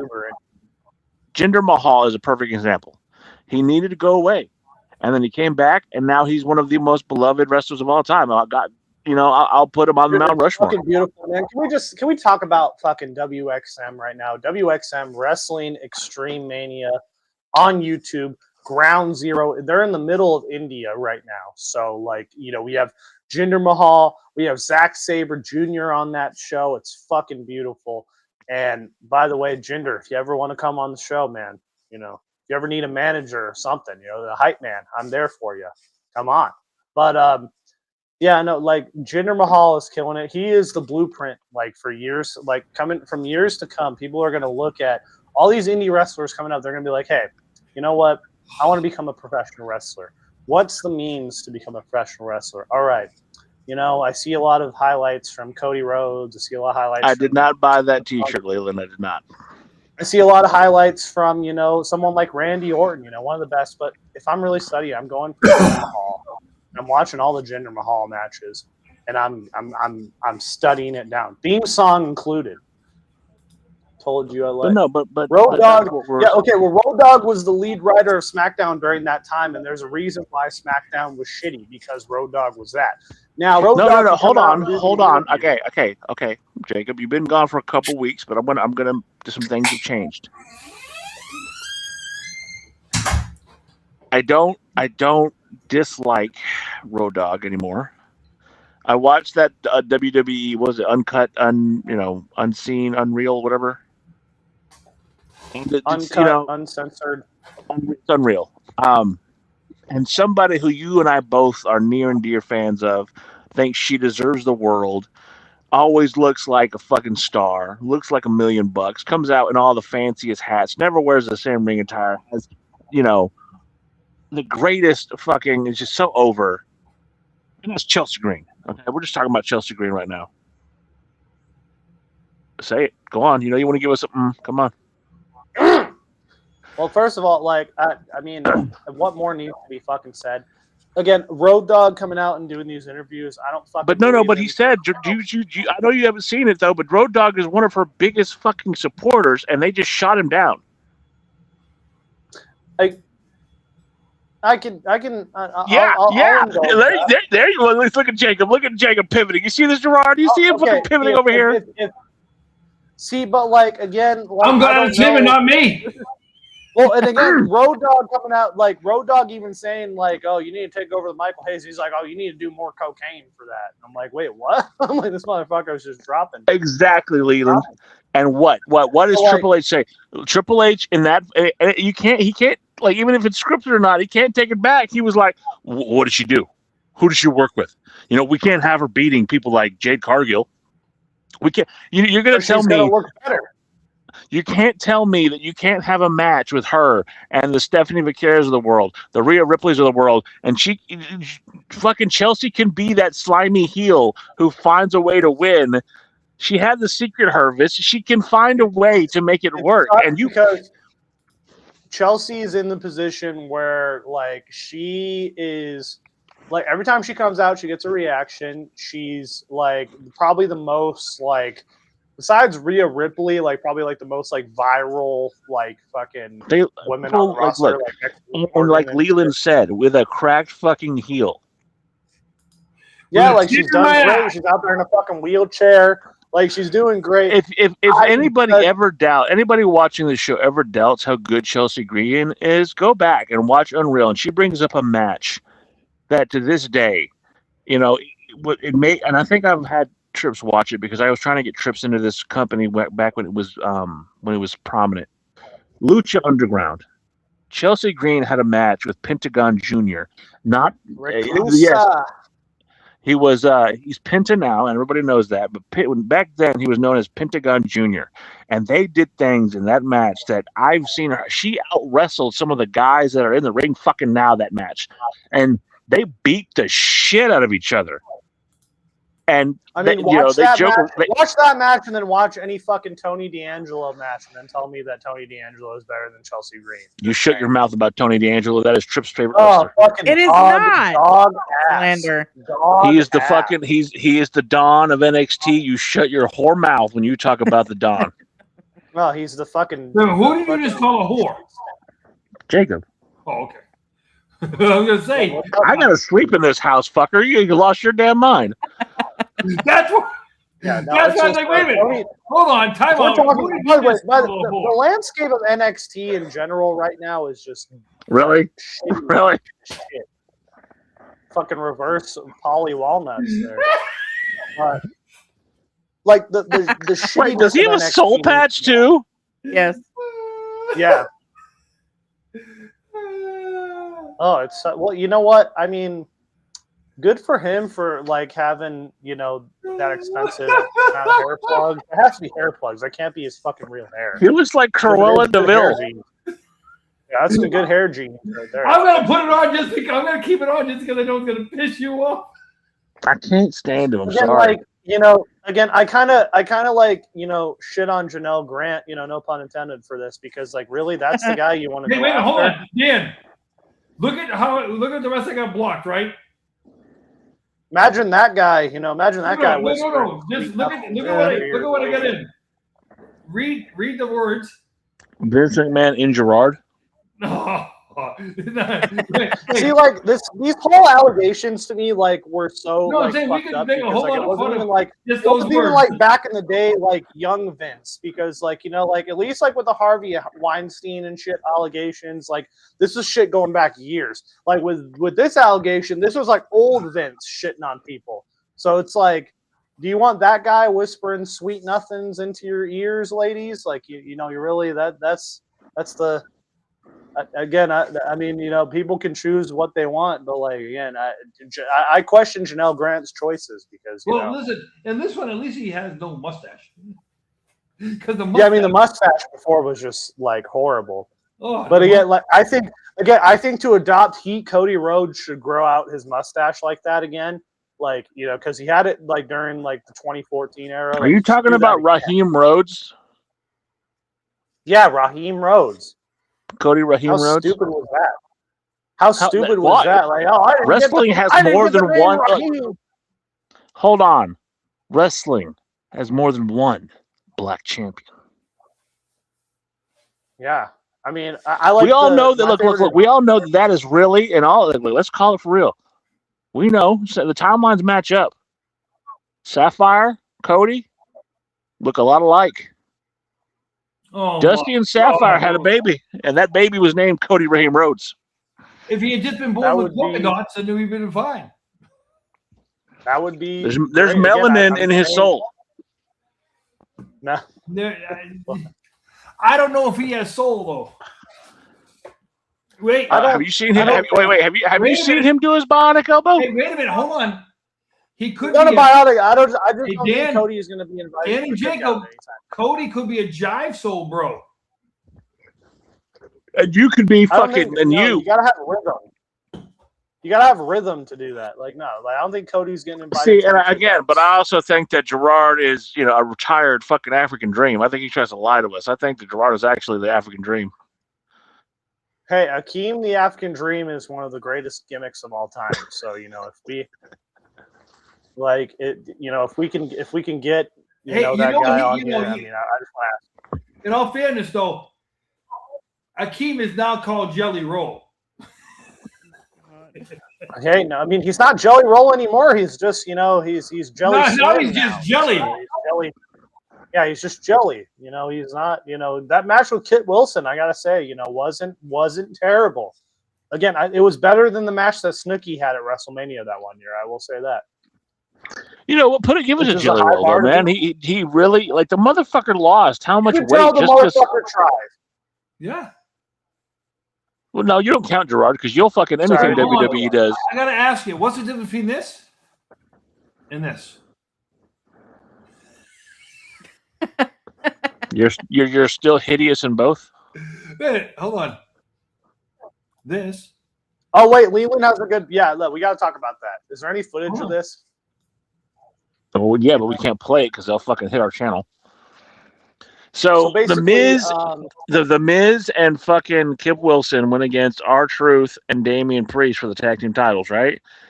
And then the Miz threw the referee in front of himself so he wouldn't get cursed by Danhausen. The referee got cursed, and then the Miz went for the pin, and all of a sudden his arm cramped up. Well, you can play right up to 6 seconds. We can't. They will fucking hit us.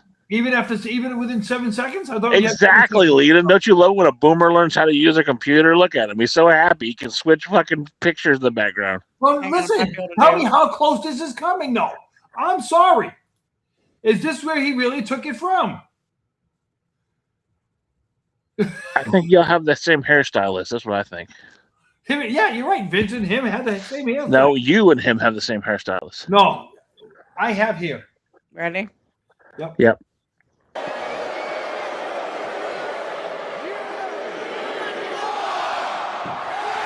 That's it. A curse shield and it got So that referee then fucking had an arm cramp and couldn't do the pin for the Miz. I love what they're doing with Danhausen. And I'm loving that the fact that fucking old ass boomer Gerard goes, I like Danhausen now. So, hey, just so you know, I did something I swore I didn't think I'd ever do again. You bought a Danhausen shirt? Yes, I did. Yay! Let's see it. It has not come in yet because it's back ordered. But when it comes in, do you see that face? Do you see Jacob's face? This motherfucker bought a Danhausen shirt. He's invested. So when I put it on, just so you guys I have know, the mask. I just bought the mask. Like the mask is coming soon. I think Did you really? Cursed. I don't know if I want to wear it because I don't know. I don't want us to get cursed again. You're supposed to buy the shirt. He said, if you buy his merchandise, you will not be cursed. Well, he doesn't know me. Why, Gerard? Why is the shirt wet? It fell in the It toilet. fell in the toilet. Well, I do want to know, Gerard, what was it that turned it around for you? Like, because you sat there and you gave me and Jacob so much shit when he debuted. He made me laugh. And that's sometimes all it takes. He made me laugh. He took the god awfulest work. I told you, the gobbly gooker gimmick did a better job than they did with Danhausen. Gerard called me when that happened. He was like, that was the worst debut I've ever seen. And I'm saying the gobbly gooker. And, you know, and you had the Undertaker saying, "Oh, My dad said the we're same gonna thing. be He was Eggman like, or something like Gobbledygooker that, right? was better.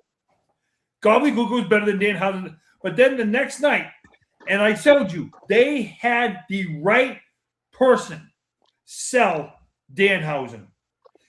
I don't know if anybody other than Adam Pearce sells him the way he did. And the way he comes out and says, "I want my picture on the truck. I want to be in WrestleMania. I want." No. So what I knew when he was going to get it is when he looks at and he goes, Danhausen debuted last night to millions of fans clapping and cheers. Everyone loves Danhausen. So here's my list of demands. I want my face on the truck. I want one of the famous the three H's pointing picture. I want to be in the Hall of Fame. Hopefully, this year. I want to blimp. Why is this damp? It fell in the toilet. Toilet jokes for some reason. I don't care who you are. Toilet jokes just come across so. See, this is why Gerard is always a fan of Vince, because again, Vince, if you heard any stories about like this man finds shit funny, literal shit. The funny, only thing about Vince that was ever entertaining in the last couple of years was Do-Rag Vince, and we have a whole episode where we celebrated Do-Rag Vince. Listen, Would Vince have signed Danhausen? But Jimmy, no. Vince would have never signed Danhausen. Hey, Jimmy Crackcorn and I don't care. I got Olympic gold. Another Vince Gold was when Austin hit him with the bedpan. Boing. Okay. But was that Vince or was that Austin? If he doesn't hit him squarely and you hear that bedpan just go. I understand that, but remember, like if you listen to one of the old promos, you hear Austin in the background trying to find the sweet spot on the fucking bedpan. He practiced it. Yeah, I understand that. But like I said, when you're doing it live and to hit that spot, but Vince has to be in the right spot. Because if he's not in the right spot when he swings that bedpan. Do not give credit to Vince because Vince would have never hired Danhausen. No, I'm saying the bedpan part. The bedpan. We're past that. Fucking okay. I'm sorry. I do think Vince would have hired Danhausen. They would have had a great segment. I don't believe. Put it this way: Danhausen's made more money off merchandise in the past month than anybody else on the freaking roster. Absolutely. And I understand this. See, get this man, Leland. He just does. He's always trying to bring up Vince. We're talking about Danhausen, and he brings up fucking Vince. I didn't want. I'm not the one to bring him up. I brought up Vince because I asked if he would bring him up. Don't you defend him? But Jacob bring him up, not me. I'm talking about Vince. Would Vince have signed Danhausen? I think he would. Quit defending Gerard. But I didn't bring it up. Get your facts straight, sir. Your back pain's going to your brain. You're in the toilet. Okay? Oh, God. Yes, Leland. Your back pain's going to your damn brain. Your brain is in the toilet. Well, we don't know. Most people know that anyway. But again, going back to it, and like me and Trips got to meet him. He's a very nice guy. Like he's also a businessman. We say it like this all the time about the wrestling business. You do the skit that puts the most money in your pocket. It's like could you imagine have Jake the Snake come out and Ben and just did the skit about him being from a broken home, about how he had to talk about his dad doing things and stuff like that. That gimmick doesn't sell. Aurelian Smith does not sell. You put Jake the Snake Roberts out there, the gimmick sells. So you do whatever you can. Terry Bollea, that gimmick doesn't sell. Thunderlips does, but Thunderlips did. He caught on just because Bill Bixby. No, he didn't. No, he caught on because he was in the fucking Rocky. Let's call it like it is. Terry Bollea got caught on because he was Thunderlips. No. Remember, he was Hulk Hogan before he was Thunderlips. I'm saying to you this, brother. Leland, you're absolutely right. That was fucking hilarious. He doesn't have mystical powers. They just cut the lights and he takes off running. It's fucking beautiful, and everything about Danhausen rules. I remember, like, I would be on this show. I bet there's a couple episodes. I'm just like, dude, they literally AEW needs a mascot, and like they literally had Danhausen under contract, and they did nothing with him. The WWE in 6 weeks have done more with him than AEW did in 2 years. You're right. And AEW dropped the ball on that. But I would still say I will that say AEW, though, one thing I didn't like about this whole fucking like referee curse segment is that he didn't at least do something physical. Well, hold on. To be fair, can actually wrestle. To be fair, I could argue that AEW has more fit referees because had that referee stretched like Aubrey Edwards, he probably would have been okay. Yeah, no. Then, Aubrey would have just like turned to the camera. Well, Aubrey would have sold the curse. Like Aubrey would have. Or what you could have done is had the referee going down, but his hand just kept hitting something imaginary. Like my hand won't go down. What the? It won't go down. Yeah, like Aubrey would have at least like sold the curse. Like looked at the camera. Like she would have made sure that shit was sold. You know? Jacob, we apologize, but you weren't here last week for the video. Do we still have that video? We gotta show Jacob. We gotta show Jacob. But what I'll say is this: I just switched my other microphone, my other one down. I really have enjoyed AEW recently. I love Megan Bain and what they're doing with them. You know, I don't like Tekla, but I dig it. You gotta love the Babes of Wrath too. Willow Nightingale. I will say, that contract segment with Kenny Omega and MJF, because I did watch. With Jericho's return and all. That contract segment with Kenny Omega and MJF was pretty damn good. Like, again, people coming out there, like, again, they're selling the situation where, Kenny, if you take one more hit, your intestines are exploded. But it's like, we all know Kenny's not going to die if he doesn't compete. But it's like, at least they're fucking trying. It's like, but they're absolutely like they're bringing light to a real situation. Everybody tries to compare them to WCW. Do I believe that Kenny Omega's diverticulitis is so bad that, like, if he takes one more hit, he's gonna perish? No, but again, I don't know. I would argue that AEW has the better programming right now. I think that WWE has been shit. But they crowds suck. They look more cool than if you WWE. if you do have one company that's like having explosive diarrhea like in one stall, and if you have another company that's like having polite shits in one stall, then yeah, the one in the other stall is having polite shit, so that might be better than the explosive diarrhea that's happening in the other stall. And again, I would not explain this for AEW. Jacob, watch this. You are never the focus of the match. It's always the wrestlers. You're there to help them tell a story. So I'm there purely for other people. I'm never, ever the center of attention. And I don't want to be.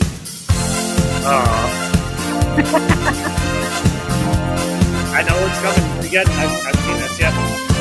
Disco fever, disco fever, disco fever, yeah, yeah, yeah, yeah. Disco fever, disco fever. Okay, now there's a lot of people on Twitter like, I just see her all the time. She's making a lot of big faces and stuff. I'm there to help them. It's not about like what my spots are or what I want to get out of it. Like, it's not about me at all. Like, it's not about me at all. Okay, I will say, like, first of all, I will say, like, in the beginning, these are earlier AEW clips. We're not done. Let it keep playing. Okay, I'm gonna let it keep breathing. Again, I've thought about this and I have an argument, but keep going. Disco fever, disco fever. I'm never ever the center of attention, and I don't want to. Disco fever, disco fever, yeah, yeah, yeah, yeah. You wanna see him shaking, yeah, like, when's that coming? I know when that. Get down tonight and boogie, oogie, oogie. That's my favorite when she takes the hits. Like when I'm there to help they them. do It's punches. not about like what my spots are or what I want to get out of it. Standing ovation.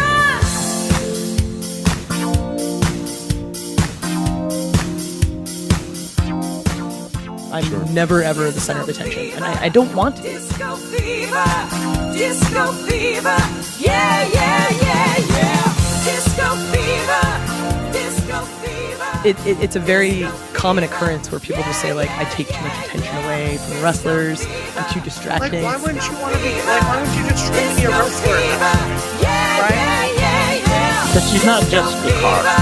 You can tell she wants to like be involved in it. Hold on. I love how Tiny Asshole Aubrey Edwards is strong enough to pull Jade Cargill back. I love how Jade's just looking at her like, what the fuck? Like, So hear me out. And I thought about this. Gerard, you love wrestling, right? Ultimately, let's just call it. Hold on, Jacob. Hold on. That was from early AEW. That was Hold from on, early AEW. Jacob. A lot of that was. Listen to me when I say this.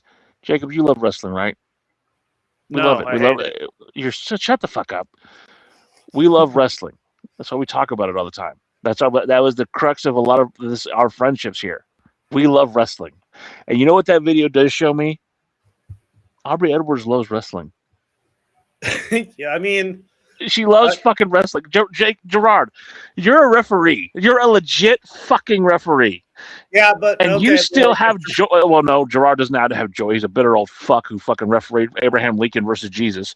But there was a time when Gerard liked wrestling. And I will say, putting the Disco Fever over that was fucking hilarious. Great. That was probably like the only like pop Disco Inferno's had in the last like fucking like I don't know 20 years. It's funny, like Paul Walter Hauser. You guys know who Paul Walter Hauser is? No. He's like an actor who's like a wrestler. Like he tries to be a wrestler now. He's won some Emmys. He was at Inside Out 2. But anyways, like he was doing an interview on Chris Van Vliet, and he was like, "Yeah, you could see me. They're like Disco Inferno came out on one of the episodes of WCW Nitro, and I'm dancing to Disco Fever." And you just see like a young fat Paul Walter Hauser like dancing to Disco Inferno, and like I see some of the takes that Paul Walter Hauser has about wrestling. So he seems like someone who would be a fan of Disco Inferno. Jacob, when I was watching that video, the first thing that came to my mind is Stifler's younger brother in American Pie. Oh no! What a reference that is. Well, I was watching. So TNA puts out a lot of the old videos. Like, and one of the old videos was the history of the history of paparazzi productions. Ooh, that was a good one. Tell me that Gerard isn't fucking Bob Backlund. Oh, dude. Well, it's just like Aubrey Edwards. Like again, I can't ever really shit on her ever again because Mr. Millette. Yeah, no, like I can't really like shit on her because again, like you know, she was fucking so like the coolest person I've ever. Like I was just like, what the fuck? Exactly, Leland. Like, but I will agree, the early AEW stuff with Aubrey Edwards was really bad. I mean, she's grown. Like I go on like just watching you and how nice she was to you. She's a nice gal. Like she's not like, you know, like people like to think like, oh yeah, she's purposely going out there trying to get her shit in. Maybe that might be the case. But see, again, you were badly influenced by a crazy old man who thought that he.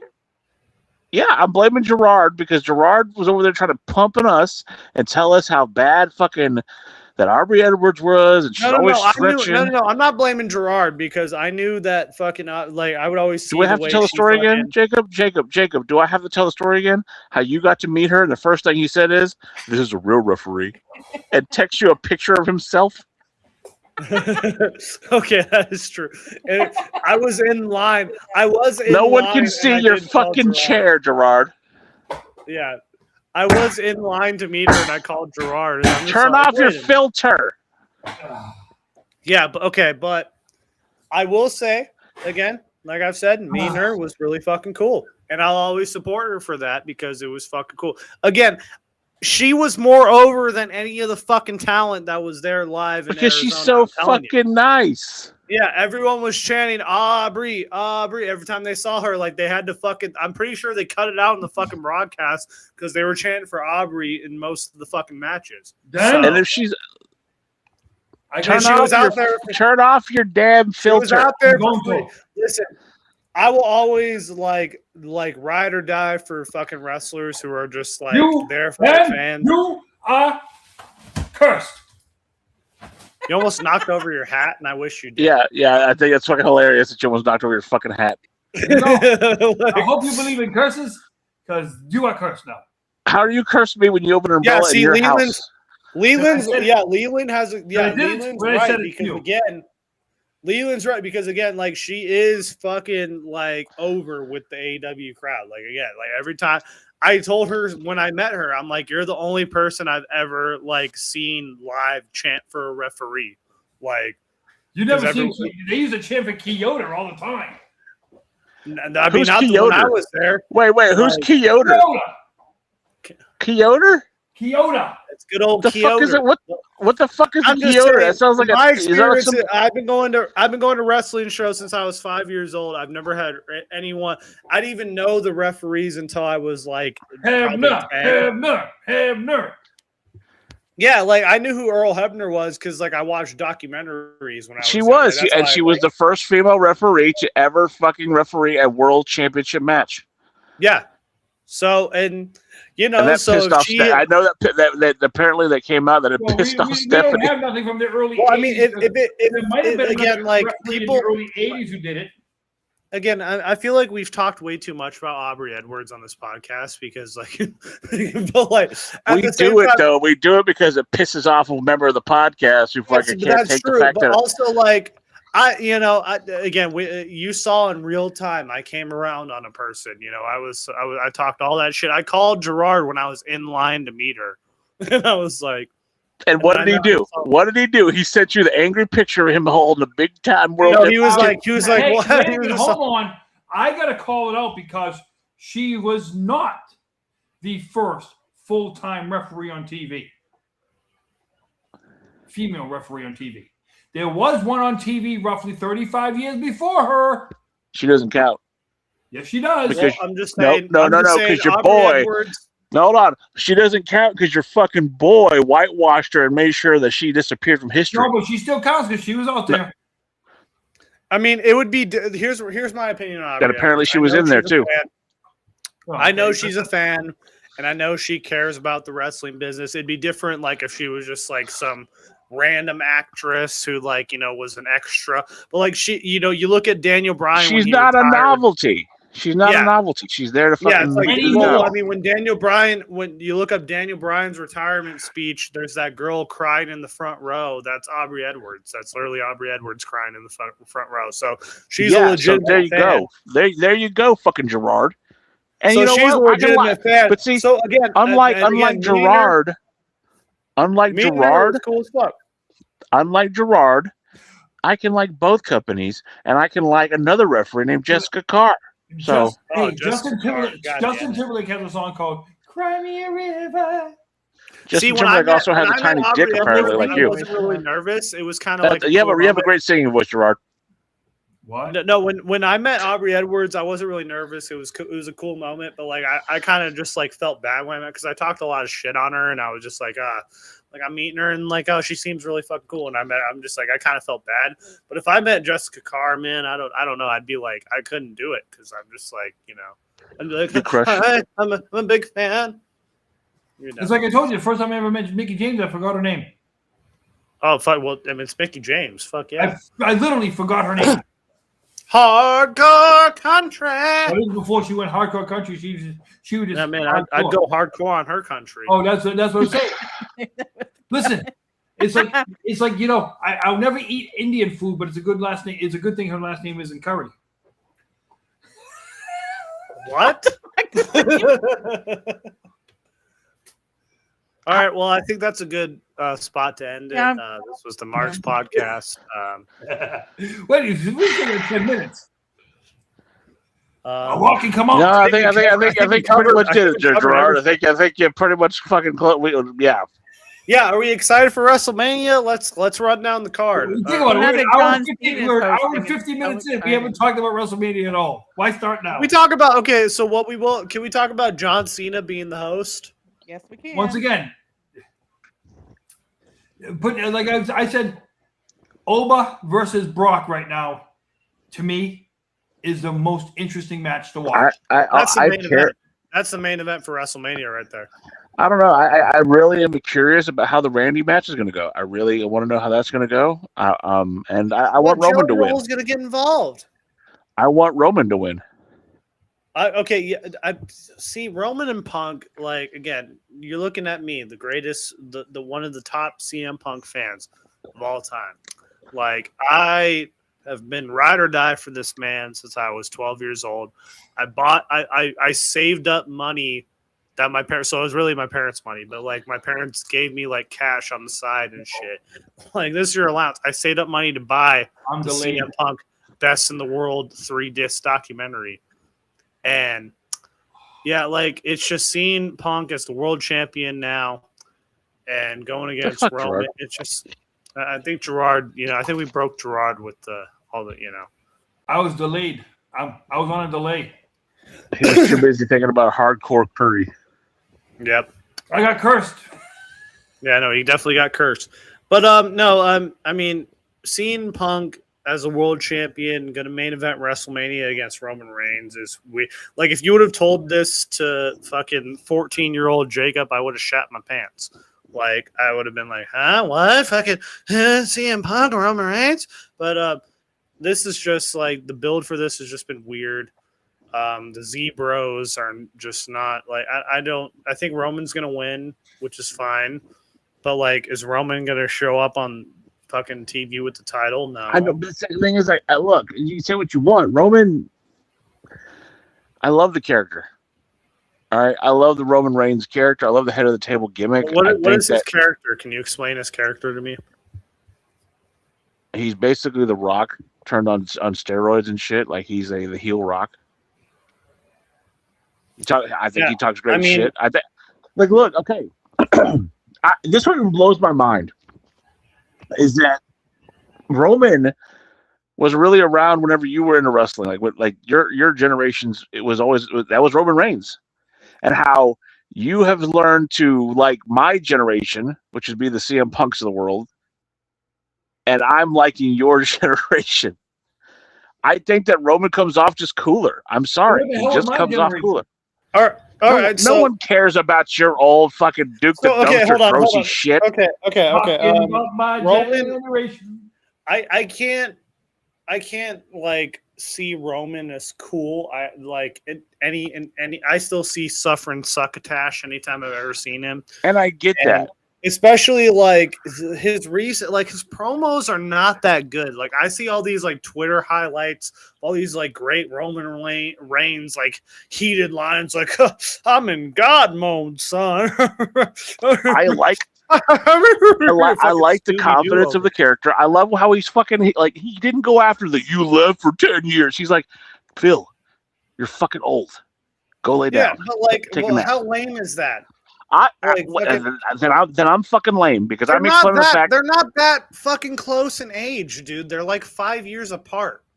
Yeah, but I make fun of Gerard for being old every fucking episode. Yeah, but like Gerard's he's like, old. I know. Gerard's like in his 70s, and you're like in your 50s, so like that's not that too big of an age gap. Wow. I'm 25. Like it's just like that's like me going up to like a 28-year-old and being like, "Oh, you're past your prime, dog. Fucking no, you're just a clown, dog." And it's like I don't like this Roman Reigns black scent that he puts on every now and then. Like sometimes it's more, but see, that's the thing. That's more him. No, I know, but like sometimes there's a black scent, sometimes there isn't. Okay. So how many? Do you have a bunch of Samoan? Hold on. Do you have a Samoan community in your area? No, I haven't been through a lot. I haven't been. He's very true, and the friends that I have that are Samoan or Tongan, some of the guys I know from work that are fucking Samoan. I've talked to a bunch of Samoan women. But not a bunch of Samoan men because I don't really know. But like, but that it's part. That's kind of the cult. It's a cultural thing. I mean, yeah, but like, it's like so inauthentic with him because like he talks like how I'm talking. No, what was authentic? What was inauthentic is him having to be ever talking right now, and then he transitions to "You're looking like a fucking clown, dog." No, hold on. What was inauthentic is him being the fucking character with a bulletproof vest, looking like a fucking dork. That wasn't him. But that doesn't even matter right now. No, that's It like, does. no, It does because like they let Jacob, your namesake, they let Jacob Fatu come in and be Jacob Fatu, and Yeah. Jacob Fatu is fucking. He's a gangster motherfucker. and doesn't have a match on WrestleMania. Go figure. He does.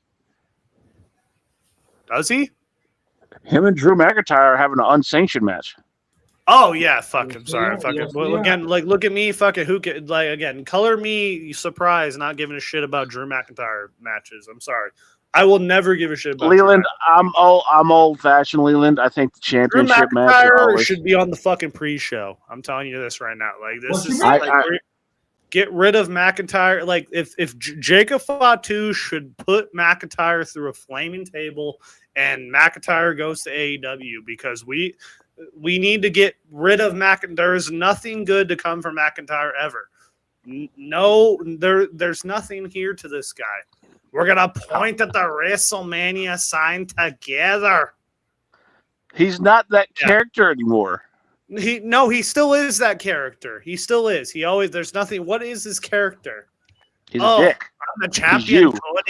Cody. No, he's you. Champion. You're fucking Drew McIntyre. I'm the Cody. I'm the champion. No, that's the But thing that I'm blows my sitting mind. here as the champion, and I'm gonna defend my when championship. you get like this right here, when you're being a dick, that's Drew McIntyre's character now, and it's fucking hilarious. It is fucking. Because it's true. It's fucking ridiculous. Like, it's stupid. Everything he's ever done sucks. Like, there's no reason why they need to put the title on him. And if they were going to put the They're title not. He's facing Jacob Fatu. Yes, but he should have gone to Mania with the title. I'm sorry. Everything about this is retarded. And it should have been. I'm sorry. So wait, he shouldn't have a title, but then he should have a title? What No, the he fuck? shouldn't have anything. He shouldn't be in the company. He should be gone. He should have been gone 2 years ago. But you said that about Seth Rollins too. Yeah, exactly. Same thing. Like fucking Seth Rollins goes, I'm gonna kill Paul Heyman and the Vision. Motherfucker, you created it. What are you talking about? Like what? Everything about this sucks. Paul Heyman is correct. Fucking you created this. So, like I'm talking storyline. I'm talking storyline sense. I don't dislike. I'm not a big Seth Rollins fan, but I don't dislike the guy anymore. Again, I don't dislike. I don't. Did you watch? Okay. Have you watched this season's Unreal? How I didn't watch it. Okay. Because it's stupid. Because like the first episode was Becky Lynch and Seth Rollins fucking sucking each other's dicks and balls. I want to give you some homework. Go watch Unreal. Like actually watch. I did. Yeah, no, I watched. No, I watched. You said you said you didn't watch it. I did watch it. I just didn't watch the fucking Seth and Becky episodes. Watch it. Just watch it. It's it's great. You know, it's just beautiful. Fucking for fuck's sake, just watch it. Well, you can do it. It's not that bad.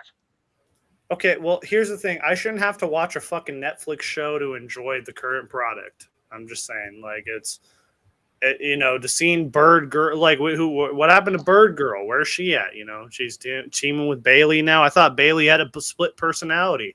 What happened with that? I don't know. You might be right, Leland, but it didn't work because that fucking, it's trash. Well, because Drew's not going to sell any fucking tickets. That's the reason why. Like, there's no like again, but I'm just saying, if you're gonna put the title on Drew, fucking make it go. Like, go to WrestleMania. Like the fact that, like, again, like first it was like, oh, we're gonna have Cody and Drew, then we're gonna have Cody, Drew, and Randy, then we're gonna have Cody, Drew, and Jacob, and it's just lame. And again, like the fact that we got to Cody and Randy in this situation, but now we have Jelly Roll and Pat McAfee in the situation. Like, it's just lame. Blame Area Manual. Yeah, I know. No, I will, but it's just like, we're getting close to WrestleMania, man. Like, shouldn't we be more hyped? Yeah, yes, we should be more hyped. Hold on. Gerard, what? Did you see the backstage with I don't even think that's WWE. Look that up. Backstage with fucking Lyra Valkyria, Danhausen, and Bailey.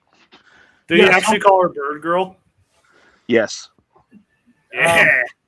He goes, "Oh, I know you, Baileyhausen, and you, Bird Girl." Yeah, fucking give me my money. Give me my money, bitch! Yeah, okay. You got a better chance of seeing God. Yes, but Leland, can he open it? Does he know how to open a file? Because apparently he doesn't know how to open the Paul Heyman documentary I sent him on fucking text. I told you, I watched it. It didn't go through all the way because guess what? It's on YouTube. It's on YouTube. Just look up Paul Heyman documentary. It's the first You're thing old. that comes up. It's because you're old. You're trying to crash my things. I'm telling you. Oh man, they did trying to make me go crazy. They did the A&E like biography, like they did a redo of this documentary. It's just not as good. It's just like, yeah, everything is better explained. So Gerard, question. Yep. Hold on. Play it. It's when you think you got the questions. There you go, Gerard. Right, it'll go. Mr.